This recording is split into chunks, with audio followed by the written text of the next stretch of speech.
ಇತ್ತೀಚೆಗಷ್ಟೇ ನಿಮ್ಮ ಬರ್ತ್ಡೇ ಆಯಿತು. ಬಿಗ್ ಬಾಸ್ 11 ಸೀಸನ್ ನಡೆದಿದೆ, ಸಾಕಷ್ಟು ಸ್ಪರ್ಧಿಗಳು ಬರ್ತಾರೆ ಹೋಗ್ತಾರೆ, ಬಟ್ ಕ್ರೇಜ್ ಉಳ್ಕೊಳ್ಳೋದು ಕೆಲವ್ರಿಗೆ ಮಾತ್ರ. ಅನುಷರೈಗೆ ಇವತ್ತಿನವರೆಗೂ ಸಿಕ್ಕಾಪಟ್ಟೆ ಕ್ರೇಜ್ ಇದೆ ನಿಮ್ಮ ಬರ್ಡೇಗಳಿಗೆ, ಮತ್ತು ನೀವೆಲ್ಲಾದ್ರೂ ಕಂಡ್ರೆ ಫ್ಯಾನ್ಸ್ಗಳು ಬರೋದನ್ನ ನಾವು ನೋಡಿದ್ದೀವಿ. ಸೊ ನಿಮ್ಮ ಅಭಿಮಾನಿಗಳ ಬಗ್ಗೆ ಹೇಳೋದಾದರೆ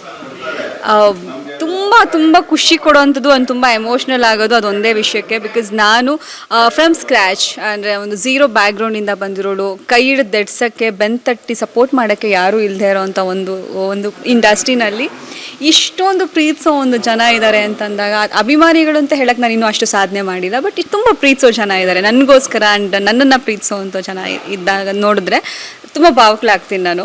ಯಾಕಂದರೆ ಎಲ್ಲೇ ಹೋದ್ರೂ, ಯಾವುದೇ ಒಂದು ಫಂಕ್ಷನ್ಗೆ ಹೋದ್ರೂ ಕಾರ್ ಇಳಿಯೋಂಗಿಲ್ಲ, ಅಷ್ಟು ಜನ ಬರ್ತಾರೆ. ಒಂದು ದೇವಸ್ಥಾನಕ್ಕೆ ಹೋಗಲಿ, ಎಲ್ಲಿಂದ ಎಲ್ಲಿಗೆ ಹೋದ್ರು, ಒಂದು ಚಿಕ್ಕ ಮಕ್ಕಳಿಂದ ಪ್ರತಿಯೊಬ್ಬರು, ಈವನ್ ಮನೆಗೆ ಸ್ವಿಗ್ಗಿ ಡೆಲಿವರೀಸ್ ಕೊಡೋಕೆ ಬಂದಾಗಲೂ ಅಷ್ಟೇ ಎಲ್ ಬಿ ದ ಮ್ಯಾಮ್ ನೀವಾ ಅಂತ ಅಂದ್ಕೊಂಡು ಪಿಕ್ಚರ್ ಇನ್ನೂ ಈಗ ಇನ್ನೂ ಮುಖನೇ ತೊಳೆದಿಲ್ಲ ಕಂಡ್ರು ಅಂತ ಅಂದ್ರೂ ಅದೆಲ್ಲಕ್ಕಿಲ್ಲ, ಒಂದು ಸೆಲ್ಫಿ ಬೇಕೇ ಬೇಕು ಅಂತ.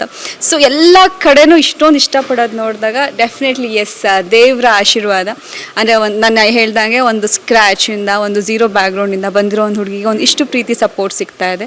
ಅದ್ರ ಜೊತೆ ಒಳ್ಳೊಳ್ಳೆ ಸಿನಿಮಾಗಳು ಸಿಕ್ತು, ಒಂದು ಜಾಗಕ್ಕೆ ಹೋಗಿ ನಿಂತ್ಕೊಂಡ್ರೆ ಇನ್ನೂ ಪ್ರೌಡ್ ಫೀಲ್ ಆಗುತ್ತೆ. ನೀವು ಮೂಲತಃ ತುಮಕೂರಿನ ಹುಡುಗಿ, ನೀವು ತುಮಕೂರಿಗೆ ಹೋದಾಗ ಅಲ್ಲಿನ ಅಭಿಮಾನಿಗಳು, ಯಾಕಂದರೆ ತುಮಕೂರಲ್ಲಿ ಸಾಕಷ್ಟು ಇವೆಂಟ್ಗಳಿಗೆಲ್ಲ ನಿಮ್ಮನ್ನೇ ಕರಿತಿರ್ತಾರೆ ನೀವು ತುಮಕೂರಿನವರು ಅಂತ, ಅಲ್ಲಿ ಹೋದಾಗ ನಿಮ್ಮನ್ನು ಟ್ರೀಟ್ ಮಾಡೋ ರೀತಿ?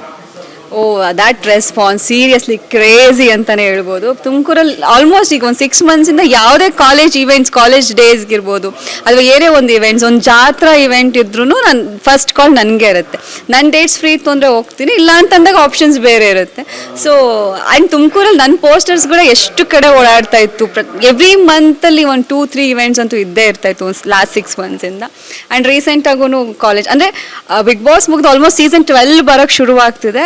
ಅಷ್ಟು ಬಂದ್ರೂ ಕೂಡ ಎಲ್ಲೇ ಒಂದು ಫಂಕ್ಷನ್ಗಳಿಗೆ ಹೋದಾಗ ಆ ಒಂದು ಕ್ರೇಜ್ ಅಂತ ಹೇಳಕ್ ಹೋಗಲ್ಲ, ಆ ಒಂದು ಪ್ರೀತಿ ಇನ್ನೂ ಕಮ್ಮಿ ಆಗಿಲ್ಲ.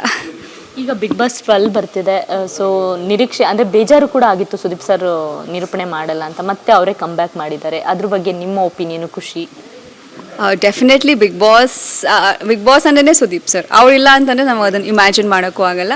ಆ್ಯಂಡ್ ನಿನ್ನೆ ಪ್ರೆಸ್ ಮೀಟಲ್ಲಿ ಸರ್ಪ್ರೈಸಿಂಗ್ಲಿ ಸುದೀಪ್ ಸರೇ ನಡೆಸ್ಕೊಡ್ತಿದ್ದಾರೆ ಅನ್ನೋ ವಿಚಾರ ಕೇಳಿದಾಗ ತುಂಬ ಖುಷಿ ಆಯಿತು. ಆ್ಯಂಡ್ ನಂಗೆಲ್ಲೋ ಒಂದು ಕಡೆ ಸೆನ್ಸ್ ಇತ್ತು, ಸುದೀಪ್ ಸರೇ ಮಾಡ್ತಾರೆ ಆ್ಯಂಡ್ ಏನೋ ಮಾಡಿ ಚಾನಲ್ ಒಪ್ಪಿಸ್ತಾರೆ ಅಂತ. ಖುಷಿ ಆಯಿತು ಅವರೇ ಮಾಡ್ತಿರೋದು. ಆ್ಯಂಡ್ ಆ ಒಂದು ವೇದಿಕೆನ ಸುದೀಪ್ ಸರ್ ಬಿಟ್ಟರೆ ಬೇರೆ ಯಾರೂ ನಡೆಸ್ಕೊಡೋದಕ್ಕೆ ಐ ಡೋಂಟ್ ಥಿಂಕ್, ಬಿಕಾಸ್ ನಮ್ಮ ಕನ್ನಡದಲ್ಲಿ ಸ್ಪೆಷಲಿ ಸೀಸನ್ 1ಇಂದ ಸೀಸನ್ 11ವರೆಗೂ ಅವರೇ ನಡೆಸ್ಕೊಂಡು ಬಂದಿರೋದ್ರಿಂದ. ಆ್ಯಂಡ್ ಅವರೇ ಈಗ ನಮ್ಗೆ ಇಮ್ಯಾಜಿನೇಷನ್ ಬಿಗ್ ಬಾಸ್ ಅಂದರೆ ನಿಮಗಾಗಲಿ ಆ್ಯಂಡ್ ಇಡೀ ಕರ್ನಾಟಕಕ್ಕಾಗಲಿ ಬರೋದೇ ಸುದೀಪ್ ಸರ್. ಸೊ ಹಾಗಾಗಿ ಅದನ್ನು ಬೇರೆಯವ್ರು ನಡೆಸ್ಕೊಡೋದಕ್ಕಿಂತ ಅವರೇ ನಡೆಸ್ಕೊಟ್ರೆ ಚೆನ್ನಾಗಿರ್ತಿತ್ತು ಅಂತ ಎಲ್ಲರೂ ಅಭಿಪ್ರಾಯ ಆಗಿತ್ತು. ಆ್ಯಂಡ್ ಎಲ್ರಿಗೂ ಖುಷಿ ಕೊಡುವಂಥ ವಿಚಾರ ಅವರೇ ಮಾಡ್ತಿರೋದು. ಆ್ಯಂಡ್ ಇನ್ನೂ 4 ಸೀಸನ್ ಅವರೇ ಮಾಡ್ತೀನಿ ಅಂತ ಪ್ರಾಮಿಸ್ ಮಾಡಿರೋದು. Yes, it's a very happy moment.